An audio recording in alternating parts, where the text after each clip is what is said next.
Para reiniciarmos, então, nós vamos convidar a nossa companheira, moradora dessa casa, a dona Setembrina, para que venha fazer uma homenagem para o nosso palestrante e para todos nós nesta manhã. Com vocês, a dona Setembrina. Obrigada, Adelaide. Fica aqui pra gente oferecer para ele. Fica de ladinho assim, Adelaide. Quer que eu segure a sua... Tá. Virado assim.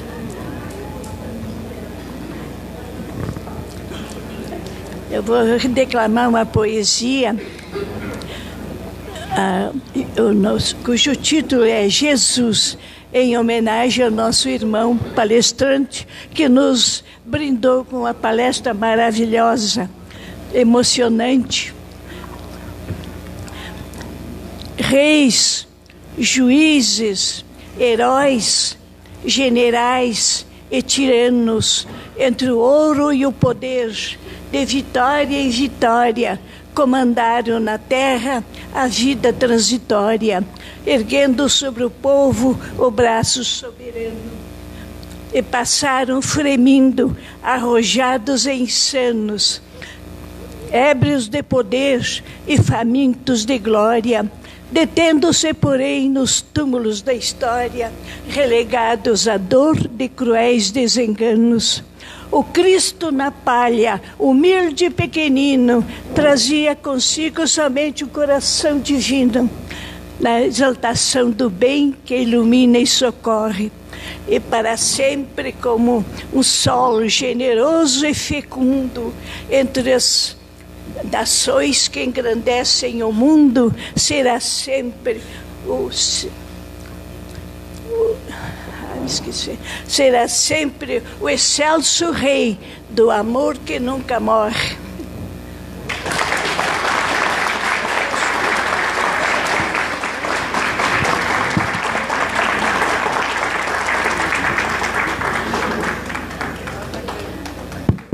Nós agradecemos a nossa querida companheira, que é também fonte inspiradora para todos nós. Quem dera recitássemos poesias tão lindas como ela, com esta memória iluminada, né?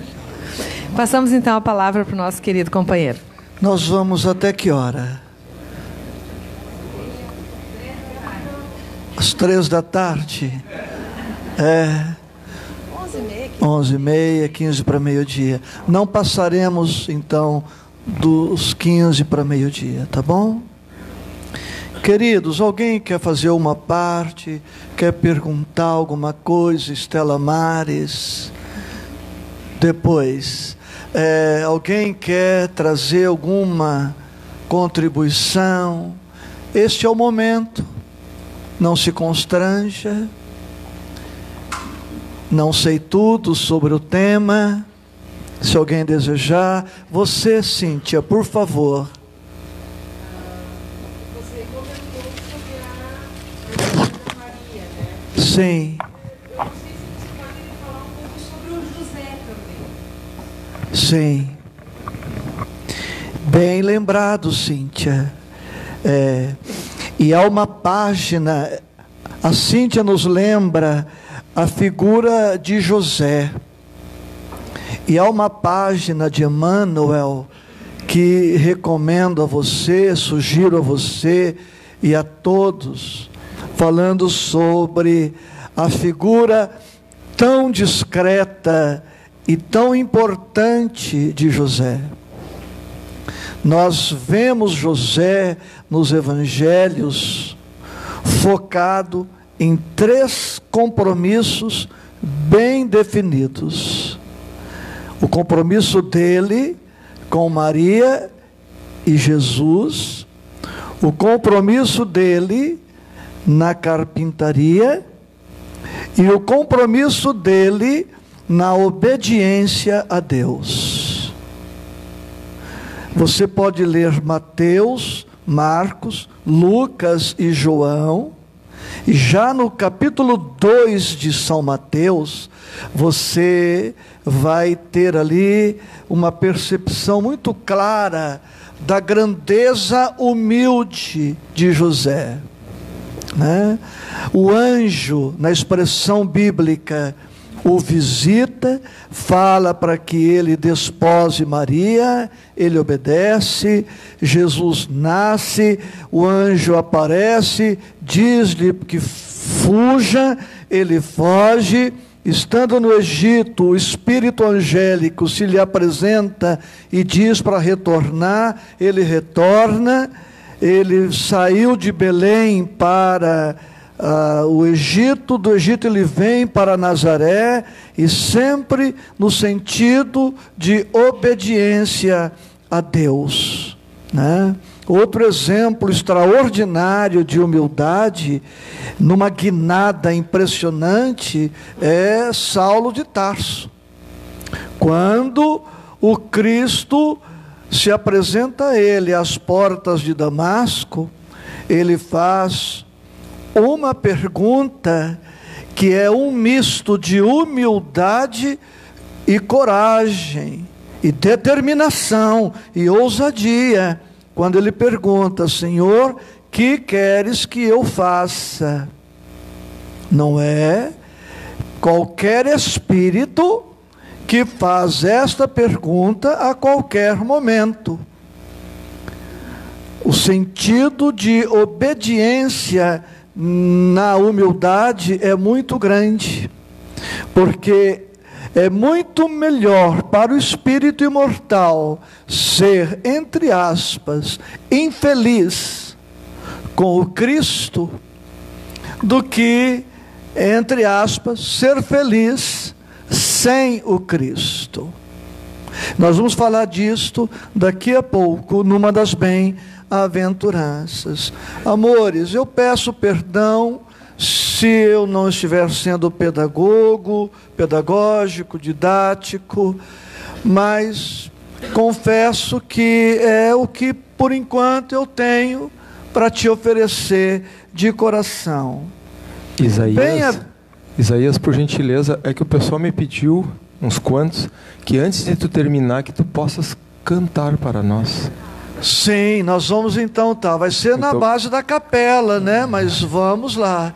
Como eu não tenho humildade nem autocrítica, então fica fácil, né, Estela? Né? Bem-aventurados os que têm fome e sede de justiça, porque eles serão fartos.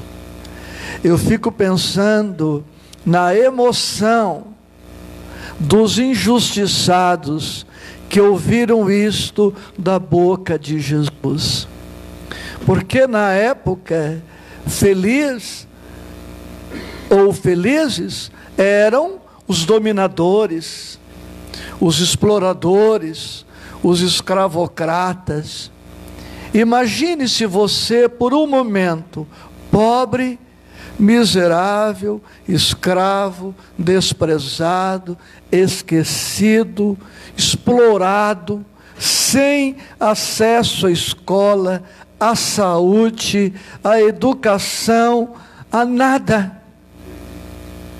E vem o Cristo de Deus dizendo para você: calma, calma, essa injustiça vai passar. Você é filho de Deus, o meu Pai que é justo. Quem não for misericordioso não é justo. Justo não é dar. No livro a gente estuda isto. Eu trago vários conceitos de justiça que não são totalmente pertinentes. Justiça, dar a cada um de acordo com o seu merecimento. Parece correto o conceito. Mas se você nega a alguém o direito à educação, a cultura, que merecimento ele vai ter? E quem é que vai dizer, ou justiça é dar a cada um o que é seu? Parece verdadeiro conceito, mas ao lado de um latifúndio estéril, tem lá um traço de terra, tem lá um cetinho de nada. Dar a cada um o que é seu. O latifundiário vai dizer, não, o que é meu é meu. O que é seu é seu. Sim, mas aqui eu não consigo plantar. Não, problema seu. Então nós temos que ter muito cuidado no conceito de justiça. Por isso, já na Constituição de 88, melhorando o conceito de justiça e de propriedade, veio a ideia da finalidade social da propriedade, porque é injusto possuir sem utilidade. Você não precisa concordar comigo, mas eu tenho comigo que nem todo sofrimento na terra é kármico. Eu penso e me parece ter apoio em Jesus que há muita injustiça, fruto do egoísmo e do orgulho, da ambição, da prepotência, da exploração do forte pelo fraco. Não acredito que todos os fracos, todos os explorados estejam sendo explorados porque no passado foram exploradores e agora estão passando pela pena de talião. Isto eterniza o conceito de justiça dos... Se de fato houve a multiplicação do servido, se doado, ele está cumprindo o seu karma. Não é isso? E está no capítulo 5 do nosso Evangelho, item 27, que muitas vezes Deus nos coloca diante da necessidade de alguém para que sejamos a solução do problema daquela pessoa. Cristo não é nome, Cristo é condição. E todos nós, guardadas as infinitas proporções, somos Cristos. Dos 10 filhos da família da nossa casa, o Isaías foi quem conseguiu o melhor status profissional, a melhor condição financeira. Leitura a fazer. O Cristo de Deus espera que você seja, quanto possível e quando necessário, a sustentação dos seus 9 irmãos. Então lá, em alguns aspectos, eu me sinto o Cristo da família. Ora, alguém está passando por um apuro, é intuitivo, é natural, é justo, é previsível que ele procure a mim e não outro. Porque se eu não o ajudar, quem o fará no âmbito da família? E assim, em muitos setores das nossas atividades. Então, queridos, preferível, Sócrates na velha Grécia já dizia isto: melhor sofrer uma injustiça do que praticá-la, uma injustiça, porque Deus fará justiça. Ao longo das reencarnações, a justiça se faz. Ao longo das reencarnações, a justiça de Deus se faz sempre. E daí a perspectiva de imortalidade da alma, porque sem a vida prosseguindo no além-túmulo, os injustiçados da terra ficam sem esperança, sem nenhuma alternativa. A vida se reduz a quê? A ser explorado, massacrado. Bem-aventurados os misericordiosos. Misere Misericórdia. O contrário. Quanta infelicidade nos frios. Quanta infelicidade nos indiferentes. Quanta indiferença, quanta infelicidade nos que não se compadecem do próximo. Quanta infelicidade na falta de piedade. Quanta infelicidade na falta de pena, na falta de dó. Como não se enternecer, não se sensibilizar diante do sofrimento de um irmão, de humanidade? Quantas pessoas que batem à porta e ouvem isso, hoje passa outro dia, eu não tenho nada para te dar. É mentira. Podemos não ter uma moeda, um dinheiro aí na via pública, acontece, mas você está em casa, não tem um arroz, um feijão, um biscoito, uma bolacha, não tem nada. E não se compadecer, você não precisa concordar comigo, mas eu sou discípulo de Chico Xavier, imperfeições à parte, sou discípulo de Chico Xavier, e Chico dava, e eu também dou. E não fico sofismando para arrumar uma desculpa para não dar. Você vai beber cachaça, então eu não vou te dar. Sim, eu posso beber uma taça de vinho, e ele não pode beber uma cachaçinha. O que você pensa disto? Se Deus fosse exigente com os talentos que Ele me dá, eu seria paupérrimo. Deus me dá a visão, nem sempre eu a uso bem, nem por isso Deus me torna cego.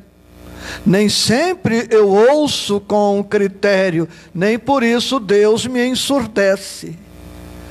Nem sempre eu uso a boca com critério, e nem por isso Deus me torna mudo.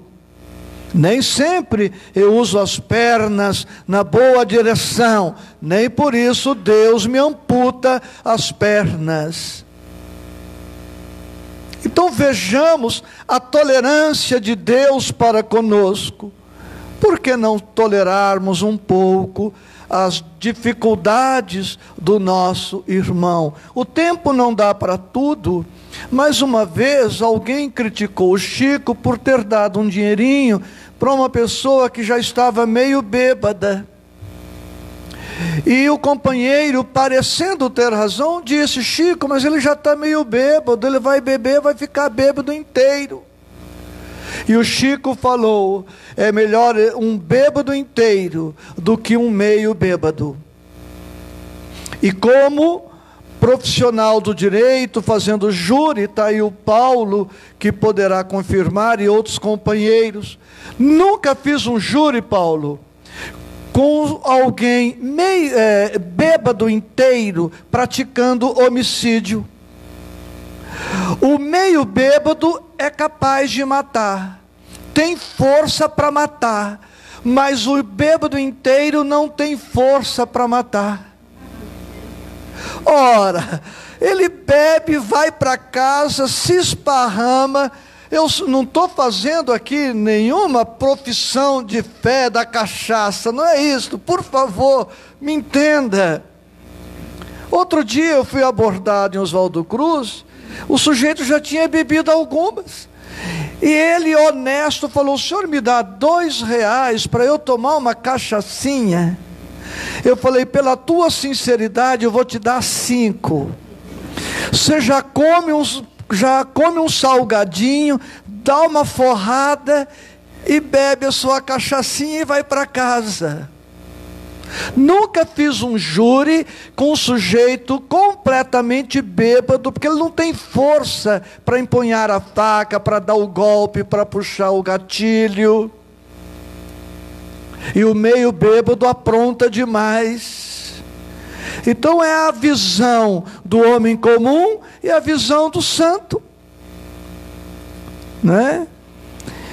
Bem-aventurados os misericordiosos. Miséria, coração, para as misérias alheias, compaixão dos outros. Perguntaram para Dalai Lama qual a melhor religião do mundo, e ele disse: a compaixão, que é a caridade, que é o amor preconizado pelo Cristo e pela nossa doutrina.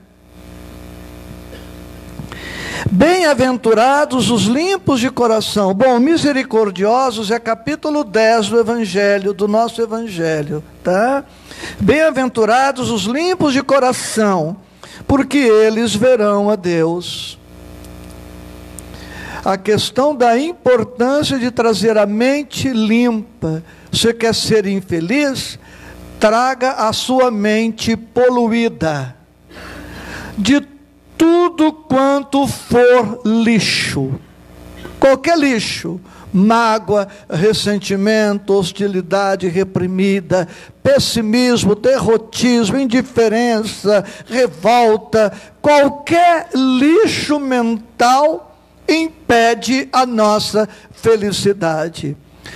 O Cristo foi e é o homem mais feliz porque ele não fazia da sua mente depósito de lixo. Ele não tinha memória negativa. E como fazer com o lixo que ainda trazemos? Minha sugestão, que não é somente minha, deixa o lixo aí. E vamos enriquecer a mente. Disse Pedro: o amor cobre a multidão dos pecados. E um espírito amigo, num estudo que fazíamos juntos, ele, conversando comigo pela audiência psíquica, me chamou a atenção para o verbo da frase: o amor cobre a multidão dos pecados. Ele disse: Isaías, preste atenção no verbo que Pedro usou: cobrir. Cobrir. Então, me permitam, com bastante espontaneidade, alguém localiza a câmara, olha o verbo que Pedro usou: cobrir. Aqui está o meu pecado. Vamos cobrir. Recomendação de Pedro. Eu cobri de maneira insuficiente. Ainda posso ver meu pecado. Vamos cobrir mais um pouco? Continue cobrindo. Continue cobrindo com boas ações. Ainda é visível. Mas eu posso cobrir tanto pecado que ele desaparece. Então não se trata de tirar o lixo, mas pôr o que é bom. Bem-aventurados os humildes.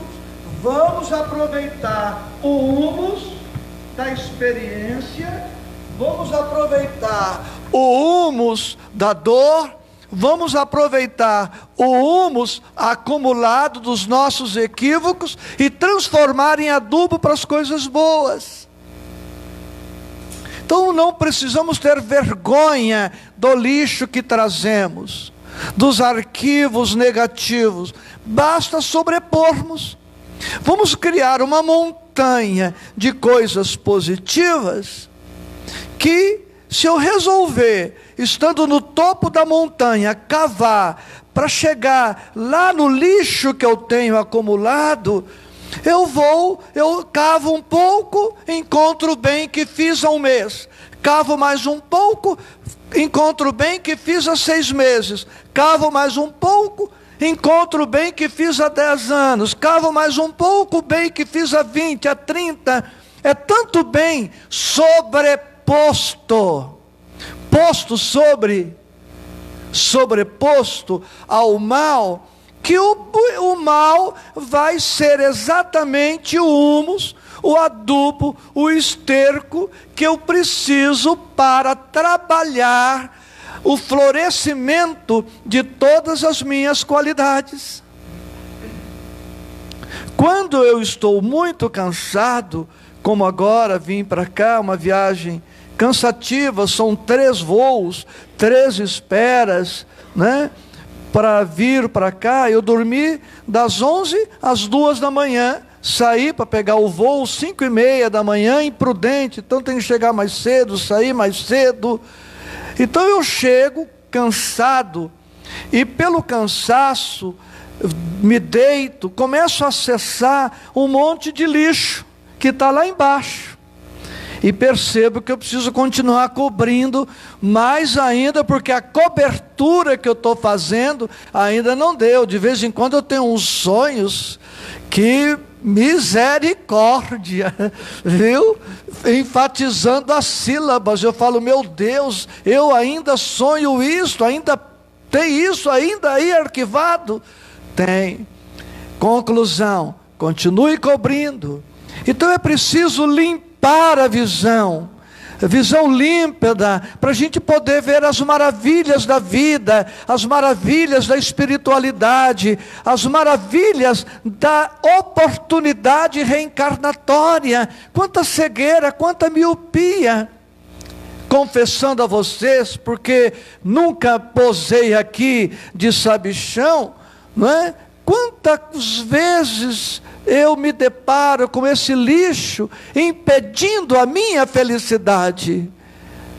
Então vamos trabalhar, vamos nos enriquecer, para a gente começar a perceber a beleza que há em tudo, inclusive na dor, no sofrimento, nas dificuldades. Bem-aventurados os pacificadores, porque eles serão chamados filhos de Deus. Para cada bem-aventurança, uma recompensa. Bem-aventurados os humildes, porque deles é o reino dos céus. Lei de causa e efeito aplicada no mundo moral. Bem-aventurados os que choram, porque serão consolados. A lógica na lei de causa e efeito aplicada no mundo moral. E o Cristo se refere a isto. Bem-aventurados os limpos, porque verão a Deus. E é verdade, com muita sujeira, como é que eu enxergo o encanto das coisas, a beleza da vida? Bem-aventurados os pacificadores. Jesus, não sei se me erro dizendo, foi muito exigente aqui, dizendo que serão chamados filhos de Deus. Só os pacificadores são chamados filhos de Deus. Então, há filhos e filhos de Deus.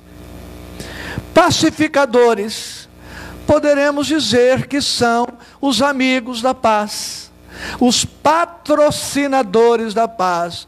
Os brandos conquistaram a si mesmos, autodominam-se, e agora podem contribuir para a paz dos outros. Pacificado em si, tornado brando, calmo, manso, sereno, ele contribui positivamente para a paz das demais criaturas. Por isso, todos concordamos que a paz do mundo começa em mim. Tem uma música de Nando Cordel, vale a pena acessar, que fala sobre isso. A paz do mundo começa em mim. Mas antes da paz, vem a calma, vem a serenidade, para depois avançarmos num aprofundamento espiritual e chegamos nesta pacificação interna. Há toda uma ordem no pensamento de Jesus. Bem-aventurados os que sofrem perseguição por causa da justiça, porque deles é o reino dos céus. Vamos traduzir aqui, não essa justiça que mencionamos há pouco. Podemos traduzir justiça aqui por espiritualidade. Bem-aventurado, feliz aquele que sofre perseguição por causa da espiritualidade. E nós sofremos isto. Eu sou o primeiro espírita da família. E não foi simples. Como foi complicado dizer para meus pais que eu era espírita. E 1 ano e 4 meses depois, olha o meu karma, 1 ano e 4 meses depois de me tornar espírita, eleito presidente do Centro Espírita com 28 anos. E para dizer para o meu pai que agora, além de espírita, eu era presidente de Centro Espírita. Que dificuldade! Mas eu não podia mentir para mim, não podia mentir para o espiritismo, não podia mentir para a espiritualidade, não podia mentir para os meus pais. Enfrentei a situação de ter que dizer, o receio de magoá-los, feri-los, não pela vergonha de ser espírita, mas o receio de ofendê-los. Mas o tempo passou, a doutrina vem me ajudando, o discurso da minha mãe mudou. Ela passou a dizer para os 9 irmãos: já que vocês não querem ser crentes, então sejam espíritas igual Isaías. Para um crente elogiar um espírita, gente, vocês têm noção? Então sejam espíritas igual Isaías. Pelo esforço de superação, entenderam? Estou buscando o autodomínio assim, obsessivamente, neuroticamente. E quando alguém fala, olha, você transmite uma paz, mesmo não sendo verdade, eu não desminto.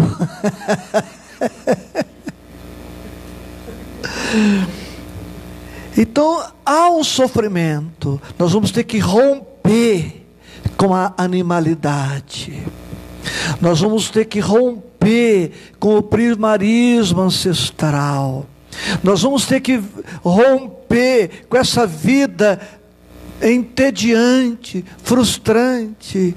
Acorda pela manhã, aquela vidinha que Raul Seixas cantou na sua música na década de 70, com a boca escancarada, cheia de dentes, esperando a morte chegar. Nós vamos ter que romper. É um parto, o parto de luz, o parto da animalidade para a espiritualidade. Jesus fala disso no seu sermão. Quantos adiam o despertamento para a espiritualidade pela dificuldade que encontram em si mesmos de romper com o comodismo, com a preguiça. No máximo concordam em vir uma vez no centro por semana, aceitam ouvir uma palestra de 30 longos minutos, não pode passar disso, toma um passo e vai para casa, o máximo que se permitem. Eu tenho atendido espíritas sem espiritismo, tenho atendido cristãos sem cristianismo, cristãos sem Cristo. E eu, no estudo que faço com as pessoas, sempre me baseando no Evangelho, eu digo, por favor, abra aí o Evangelho segundo o Espiritismo no capítulo tal, e tenho que treinar a minha paciência. Ele não sabe achar o capítulo. Conclusão, ele desconhece o livro, ele não tem contato com o livro. Aí você vai no livro dos Espíritos, vai na questão tal, mas como assim? Que questão? Então é um espírita sem a doutrina, E eu tenho feito esse trabalho de kardecizar o básico.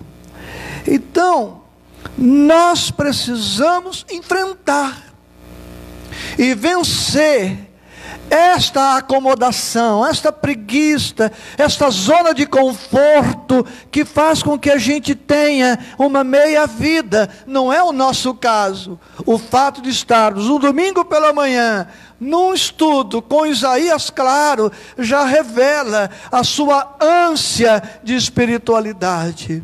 Então sofra o anseio de buscar o Cristo.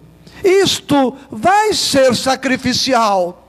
Quem quiser ser meu discípulo, renuncie a si mesmo, tome a sua cruz e siga-me. Não é possível seguir o Cristo sem que enfrentemos determinadas dificuldades. Mas há a recompensa, porque nosso é o reino dos céus, ou seja, vamos conquistar a espiritualidade se a buscarmos, e vamos experimentar o gozo que só a espiritualidade pode nos oferecer. Ou seja, a animalidade nos dá a felicidade da animalidade. A humanidade nos dá a felicidade humana, e a espiritualidade nos dá o gozo espiritual, este que estamos sentindo agora. O gozo de um bom livro, o gozo de uma boa música. Ontem o maestro se emocionando até as lágrimas. Isto é felicidade, somente experimentada por aqueles que se entregam à espiritualidade. Espírita meia boca é felicidade meia boca, entendeu? Proporcional. Espírita meia tigela, felicidade meia tigela. Entrega plena, perspectiva de felicidade plena. Bem-aventurados sois vós, quando vos injuriarem e perseguirem, e mentindo, disserem todo mal contra vós, por minha causa. Olha que bem-aventurança, bem-aventurada, num pleonasmo intencional. Agora, já não vamos mais sofrer pelos nossos karminhas mequetrefes. Agora nós vamos sofrer pela causa do Cristo. Esses dias, um amigo espiritual conversando disse: Isaías, se esforce para que você não sofra mais pelas coisas do mundo, da terra, que você somente sofra pela causa do Evangelho, pela causa do Cristo, pela causa da doutrina. Vai superando esses seus comportamentos que geram karmas humanos. Sofrer pela causa do Cristo. E nós que trabalhamos em certas frentes de trabalho, conhecemos isto, né? Às vezes numa reunião, uma direção de uma casa complexa, como é o Oscar José Pitan, quantas lutas, quantas dificuldades, mesmo na intimidade doméstica, quanta incompreensão, quanto abandono, quanta carência, quanta solidão. Tudo por conta da nossa entrega ao Cristo. Precisamos evoluir para diminuir o sofrimento por fatores e circunstâncias humanos, para aprendermos a sofrer pela causa do Cristo, pela implantação do reino de Deus na terra. porque grande é a nossa recompensa. Olha o verbo que Jesus vai usar aqui, ó. Exultai e alegrai-vos, porque é grande o vosso galardão nos céus, porque assim fizeram aos profetas que foram antes de vós.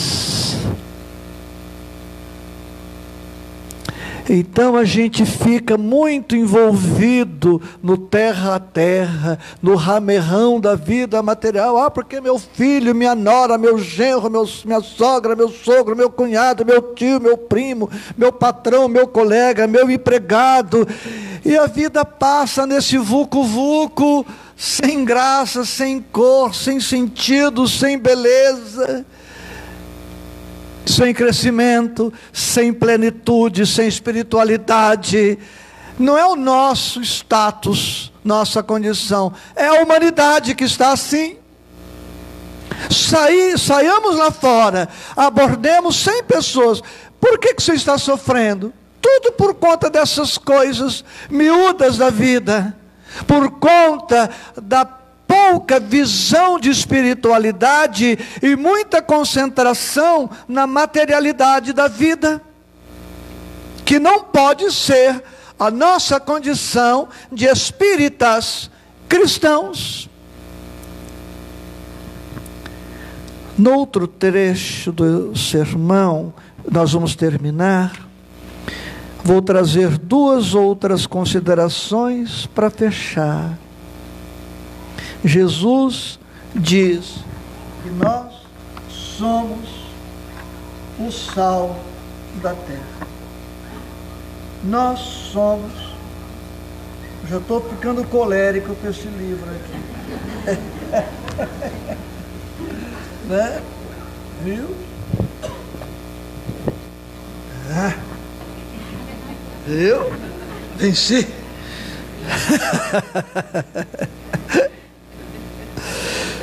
Vós sois o sal da terra. Uma imagem linda. Confesso que no nosso Agora e Sempre, eu gostei demais deste capítulo e do que vai falar da luz do mundo, né? Para que serve o sal? Para dar sabor e conservar. O sal só perde para a luz em matéria de incorruptibilidade. O sal é incorruptível, mas não tão incorruptível quanto a luz. O elemento mais incorruptível que conhecemos na Terra é a luz, porque se ela se corrompe, é sombra. O sal, o cristão, precisa ter sabor, precisa ter gosto. Ele precisa, onde estiver, conservar.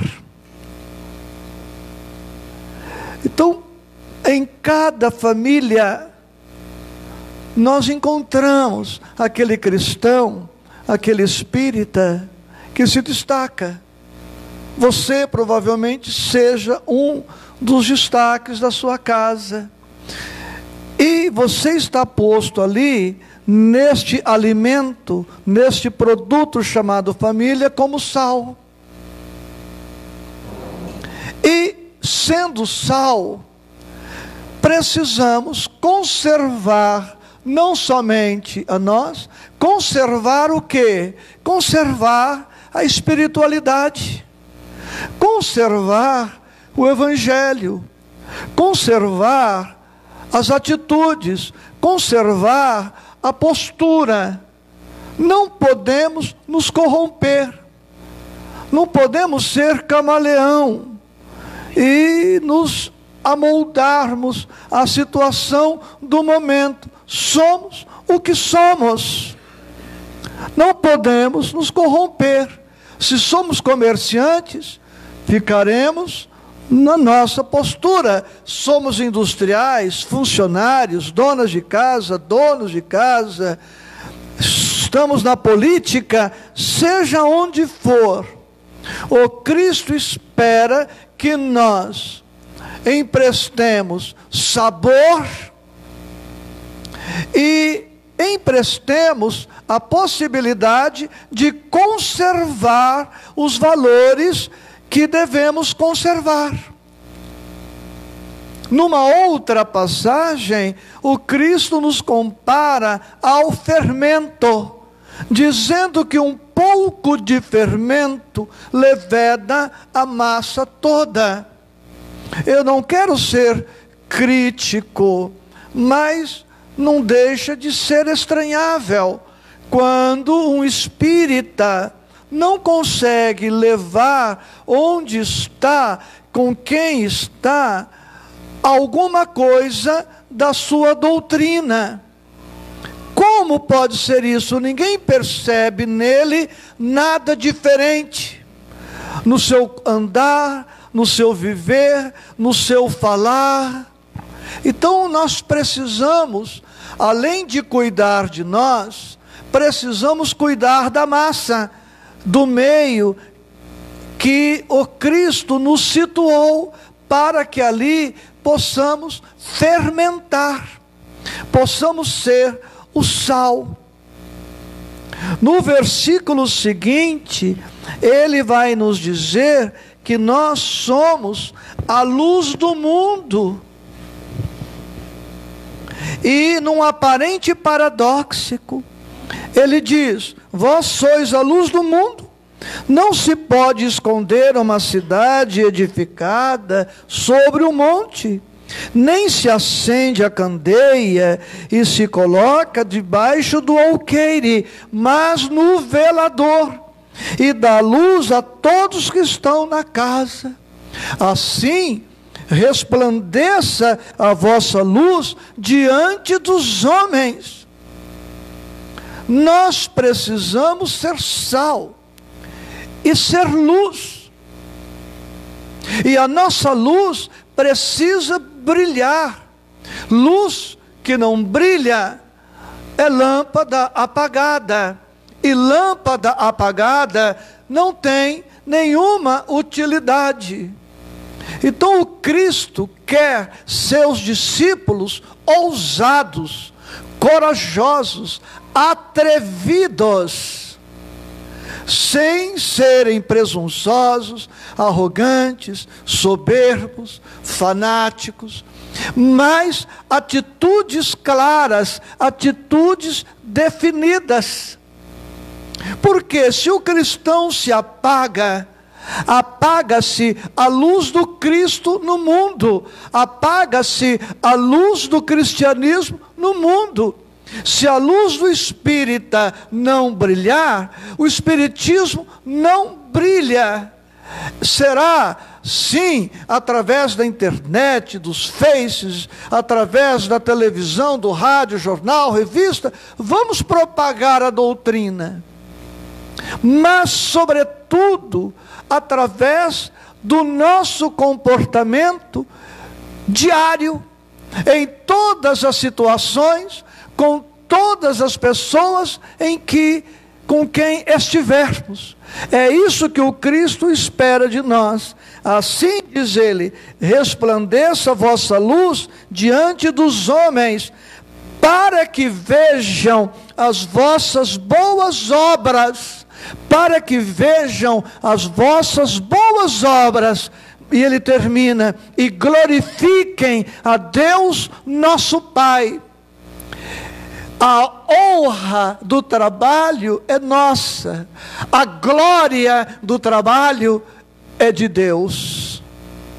A nós cabe a alegria do engajamento, a nós cabe a satisfação íntima de estarmos engajados na causa do Cristo e propagá-la de todas as maneiras possíveis, mas sempre atento para este detalhe: todas as honras, todas as homenagens, toda a glória para o Cristo, para Deus, e não para nós.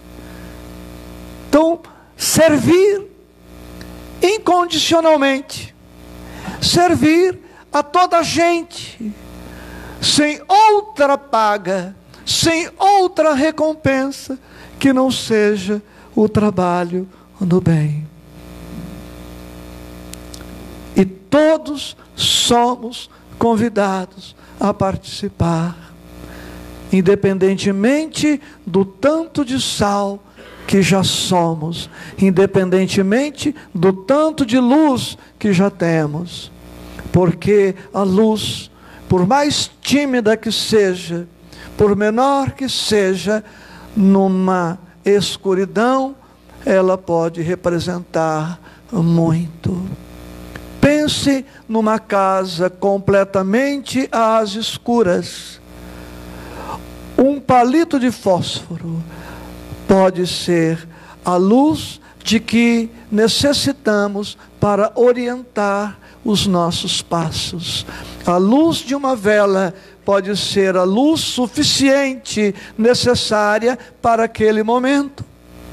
Portanto, cada um com o seu tanto de sal, cada um com o seu tanto de luz, contribuindo para que haja sabor no mundo, para que haja conservação e para que a claridade se faça e a humanidade se beneficie da luz de que é portador o cristão cristificado no amor, do cristão com Cristo.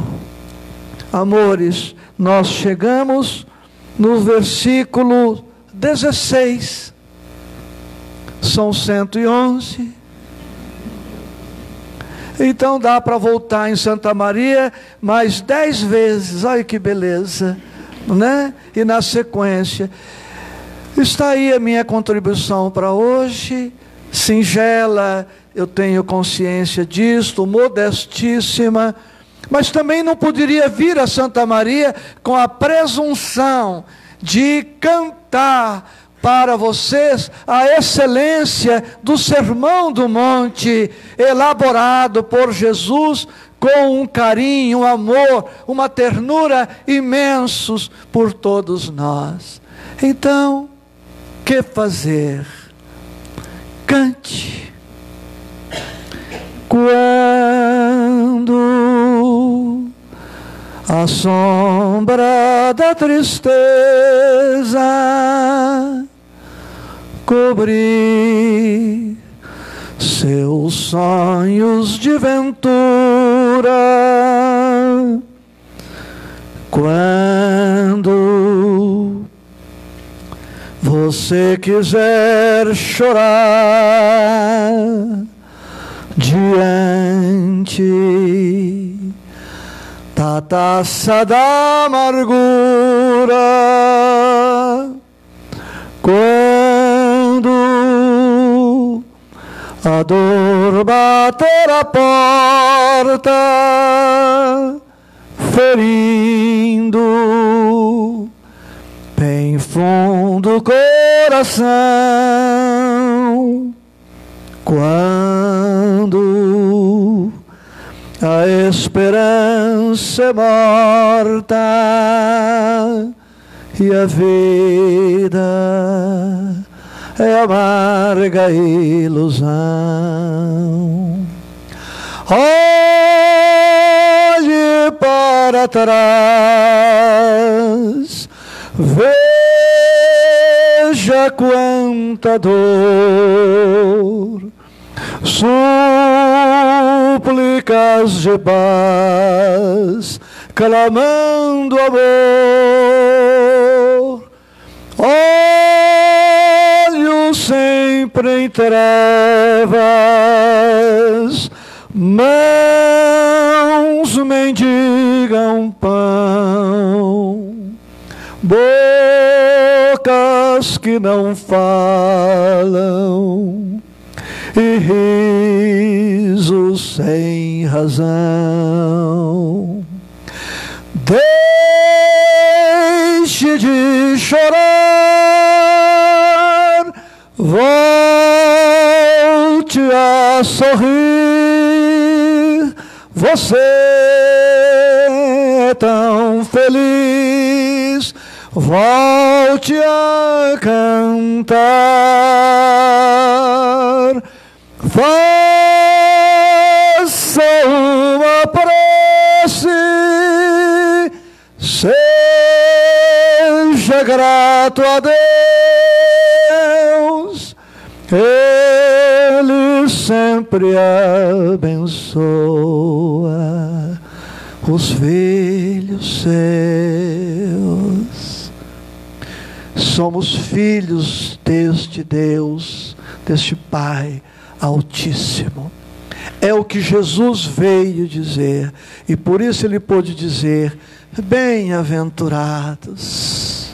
E ele termina lá em Mateus 7:24, dizendo: todo aquele que pratica estes ensinamentos, assemelhá-lo-ei ao homem prudente que edificou a sua casa sobre rocha.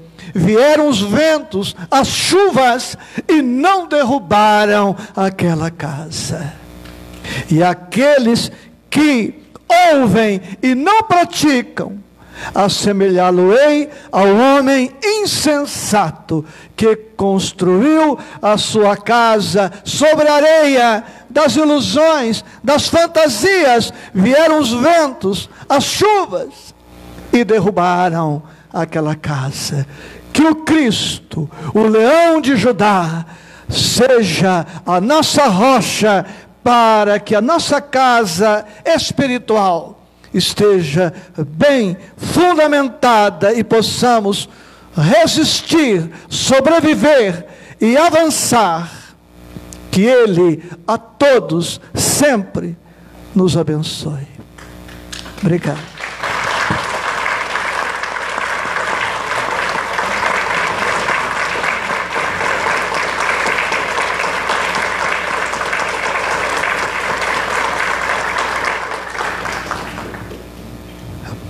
Revertamos estas palmas para Jesus, né?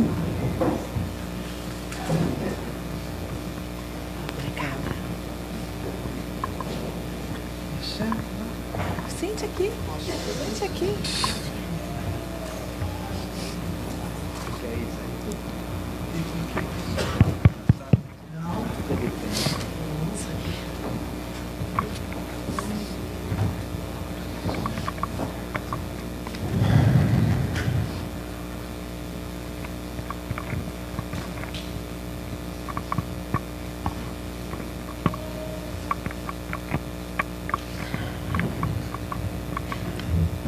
Missão difícil essa. Depois de tudo que a gente ouviu e compartilhou na noite de ontem e na manhã de hoje, traduzir em palavras ontem à noite, com certeza foi um momento muito especial, Isaías. Quando tu falavas do nosso Mestre Jesus, lembrei-me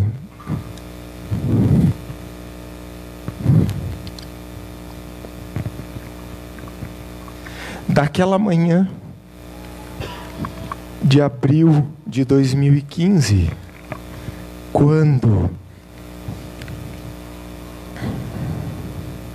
adentramos a porcíncula do Poverello de Assis.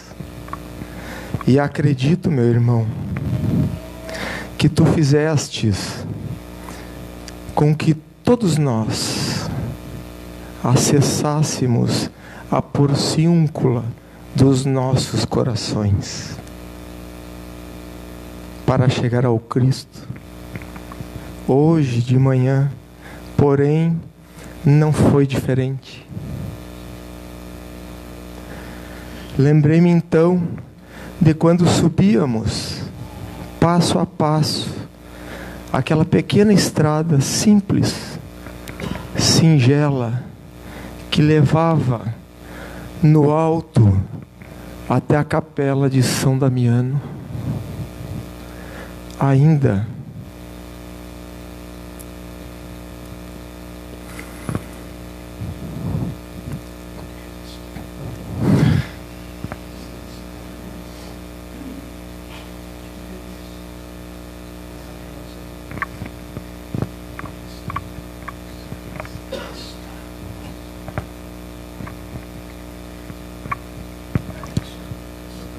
falta coragem.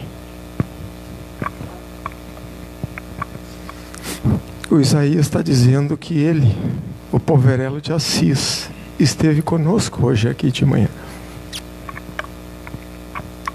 nos nossos corações.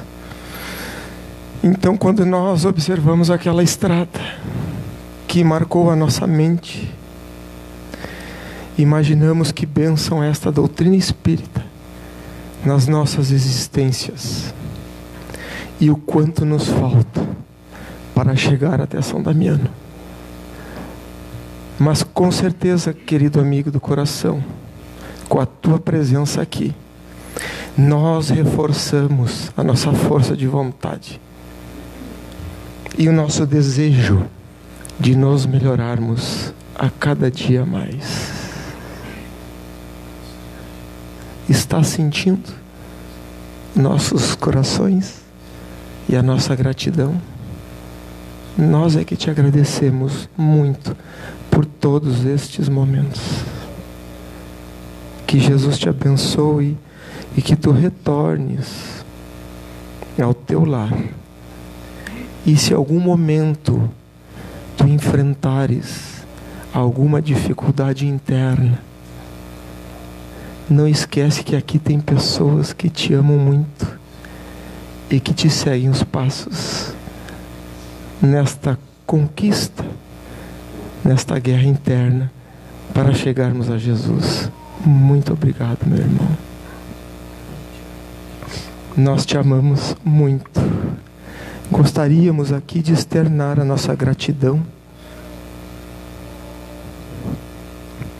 ao querido amigo Teltz pela organização destes meses espíritas, em nome de todos os trabalhadores que remexem com os nossos corações, mexem com o lodo que ainda trazemos e renovam as esperanças de dias melhores conosco.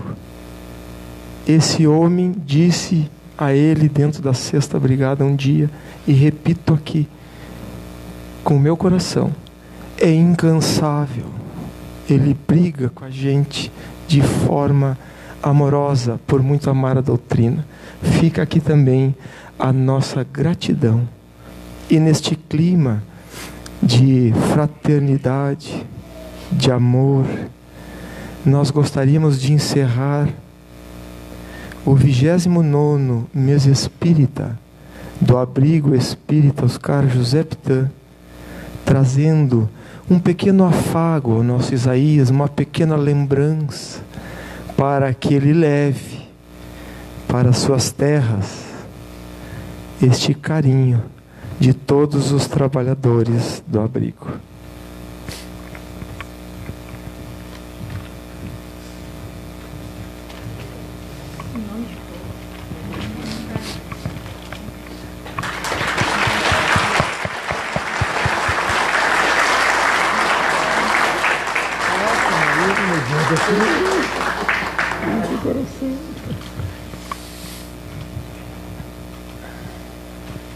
Compartilho com todos, e eu peço perdão pela pobreza do meu trabalho.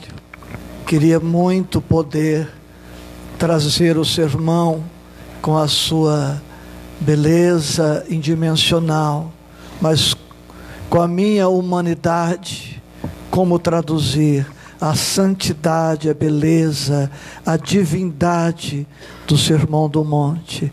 Mas ficou o meu esforço. Que você possa encontrar mais alguma coisa no Agora e Sempre, ou então na Bíblia, lá está intacto o Sermão do Monte, viu? Amo você e tenho você no meu coração. Um beijo grande. Eu sei que para os próximos anos outros precisam ser convidados, mas eu sei também que um dia haverei de retornar e aguardarei sem cólera, né, o dia de aqui retornar.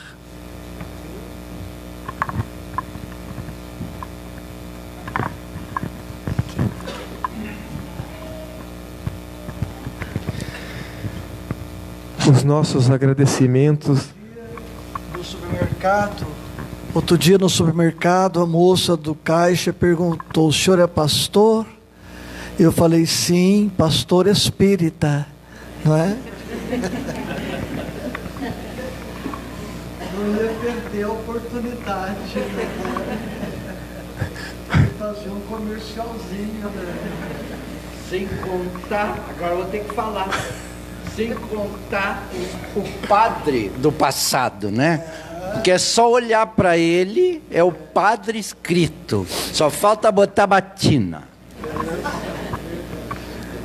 Fica aqui então os nossos agradecimentos ao nosso amável pastor espírita e a todos os senhores que sem a presença de todos não teria razão de existir o nosso mês espírita. Que Jesus nos abençoe, um bom domingo a todos e uma excelente semana. Muito obrigado.